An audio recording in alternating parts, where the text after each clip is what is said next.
Hi friends, praise the Lord. கர்த்தருடைய நாமத்தினால உங்களை யாவரையும் நான் வாழ்த்துகிறேன். ஆண்டவராகிய இயேசு கிறிஸ்து ரொம்ப அன்புள்ளவர். ஆமென். அவர் நம்ம ரொம்ப நேசிக்கிற தேவனாக இருக்கிறாருன்னு சொல்லிட்டு வேதம் சொல்லுது. எப்படி பிரதர் அப்படின்னு கேட்குறீங்களா? பைபிளில் ஒருத்தர் இருக்கிறாரு, அவர் பேர் யோனா. யோனா என்ன பண்ணுறாரு? ஆண்டவருடைய சமூகத்தை விட்டு விலகி வேறு வழியாக போயிடுறாரு.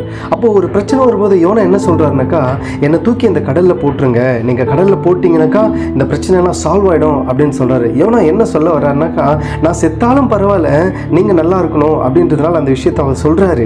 ஆனால் ஆண்டவராகிய இயேசு கிறிஸ்து எப்படிப்பட்டவர்னா, சில நேரம் நம்மளை நாம் நேசிக்கலைனாலும், நம்ம உயிர் மீது நமக்கு அக்கறை இல்லைனாலும் நம் மீது அக்கறை உள்ள தேவன். ஹல்லேலூயா. என்ன பண்ணுறாரு? யோனா தூக்கி போட சொல்கிறார் கடலில். ஆனால் யோனாவை விழுங்கும்படியாய், அவரை காப்பாற்றும்படியாய் ஒரு மீனுக்கு ஆண்டவர் கட்டளையிடுகிறார். கவலைப்படாதீங்க, கடல் போன்ற பிரச்சனை இருக்கா, அதில் விழுந்து மரித்துருவன் யோசிக்கிறீங்களா? ஆண்டவர் உங்களை காப்பாற்ற ஒரு மீனை ஆயத்தம் பண்ணுவார். கர்த்தருடைய நாமத்திற்கு மகிமை உண்டாகட்டும். God bless you.